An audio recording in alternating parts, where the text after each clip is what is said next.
कभी लगा है जैसे कोई आपके दिमाग से खेल रहा है, जैसे आपको कोई वो काम करवा रहा है जो आप नहीं करना चाहते? हो सकता है आप डार्क साइकोलॉजी का शिकार हुए हों। सच में ये बहुत लोगों के साथ होता है, पर अच्छी बात यह है कि इसे समझकर आप ताकतवर बन सकते हैं। देखो, हम सोचते हैं मैनिपुलेशन मतलब बहुत बड़ा ड्रामा, पर यह बहुत ही सटल भी हो सकता है। दोस्त का इमोशनल अत्याचार, सेल्स वाले का जबरदस्ती सामान बेचना या नेता का लोगों को बहकाना, ये सब डार्क साइकोलॉजी के उदाहरण हैं। दिमाग तो बड़ा कॉम्प्लिकेटेड होता है और कुछ लोग इसे एक्सप्लॉइट करना सीख गए हैं, लेकिन साइंस पहचानकर और टेक्निक्स समझकर आप खुद को बचा सकते हैं और अपने डिसीजंस पर कंट्रोल रख सकते हैं। डार्क साइकोलॉजी मतलब इंसानी दिमाग के अंधेरे पहलू की पढ़ाई। यह बताता है कि मैनिपुलेशन, पर्सुएजन और इन्फ्लुएंस कैसे और क्यों होता है, अक्सर दूसरों का नुकसान करके अपना फायदा उठाने के लिए। यह आपको मैनिपुलेटर बनाने की बात नहीं है, ये इन टैक्टिक्स को समझने की बात है ताकि आप इन्हें पहचान सकें। इसे अपने दिमाग का सेल्फ डिफेंस समझो। डार्क साइकोलॉजी कैसे काम करती है, यह समझकर आप इसे पहचान सकते हैं, इसका असर समझ सकते हैं और सबसे जरूरी, इससे बच सकते हैं। कुछ पर्सनालिटी टाइप्स में डार्क साइकोलॉजी टैक्टिक्स इस्तेमाल करने का ज्यादा चांस होता है। डार्क ट्रायड 3 ऐसे पर्सनालिटीज को डिस्क्राइब करता है: नार्सिसिस्ट्स, मैकियावेलियंस और साइकोपैथ्स। नार्सिसिस्ट्स, इन्हें तारीफ चाहिए होती है और एम्पैथी नहीं होती। ये अक्सर दूसरों का इस्तेमाल अपने ईगो के लिए करते हैं।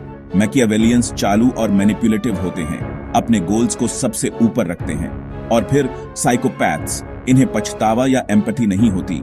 ये बेरहमी से मैनिपुलेट कर सकते हैं और जुल्म भी कर सकते हैं।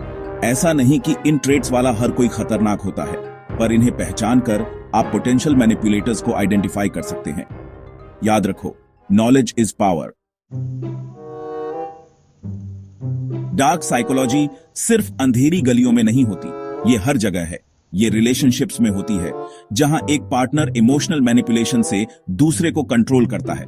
पॉलिटिक्स में ये वोटर्स को प्रोपेगेंडा और डर दिखाकर बहकाने के लिए होती है। मार्केटिंग और एडवर्टाइजिंग में ये आपके बाइंग डिसीजंस को सटल क्यूज और पर्सुएसिव लैंग्वेज से इन्फ्लुएंस करती है। ये समझकर कि डार्क साइकोलॉजी अलग अलग जगहों पर कैसे काम करती है, आप ज्यादा समझदार बनते हैं, इसके इन्फ्लुएंस में कम आते हैं। मैनिपुलेटर्स अक्सर एक जैसे टैक्टिक्स इस्तेमाल करते हैं। वो विक्टिम बन सकते हैं, आपको गिल्ट ट्रिप कर सकते हैं या चार्म और फ्लैटरी से अपना काम निकलवा सकते हैं। कभी कभी वो आपको आपके सपोर्ट सिस्टम से अलग कर सकते हैं या डर और धमकी से आपका बिहेवियर कंट्रोल कर सकते हैं। इन रेड फ्लैग्स को पहचानना जरूरी है। अपने गट फीलिंग पर ध्यान दो। अगर कोई आपको अनकंफर्टेबल, प्रेशर्ड या ऐसा फील कराता है कि आप अपनी वैल्यूज से कॉम्प्रोमाइज कर रहे हैं, तो पीछे हटकर सिचुएशन को री-इवैल्यूएट करो। अच्छी बात यह है कि आपको डार्क साइकोलॉजी का विक्टिम बनने की जरूरत नहीं है। अपनी अवेयरनेस बढ़ाकर और असर्टिव कम्युनिकेशन प्रैक्टिस करके आप मैनिपुलेशन के अटेम्प्ट्स को डिफ्लेक्ट कर सकते हैं। अपना सेल्फ कॉन्फिडेंस बढ़ाओ। जितना कॉन्फिडेंट और सेल्फ अश्योर्ड आप होंगे, उतना ही कम आप मैनिपुलेशन टैक्टिक्स से स्वेड होंगे। असर्टिवली ना कहना सीखो। बाउंड्री सेट करने से और ना कहने से मत डरो जब कोई आपको किसी ऐसे काम के लिए प्रेशर करे जो आप नहीं करना चाहते। सवाल पूछो और क्लैरिफिकेशन मांगो। मोटिव्स पर सवाल करने से और क्लैरिफिकेशन मांगने से मत हिचकिचाओ जब कुछ सही ना लगे। याद रखो, आपको अपने मेंटल और इमोशनल वेलबींग को प्रोटेक्ट करने का ही क्यों है। डार्क साइकोलॉजी डरावनी लग सकती है, पर नॉलेज इज पावर। इसके टैक्टिक्स समझकर और अपने डिफेंसेस बिल्ड करके आप कंट्रोल ले रहे हैं। अब आप इजी टारगेट नहीं हैं, आप इन्फॉर्म्ड इंडिविजुअल हैं जो ह्यूमन बिहेवियर की कॉम्प्लेक्सिटीज को नेविगेट कर सकते हैं। दुनिया कॉम्प्लिकेटेड हो सकती है, पर अब आप इसे फेस करने के लिए तैयार हैं।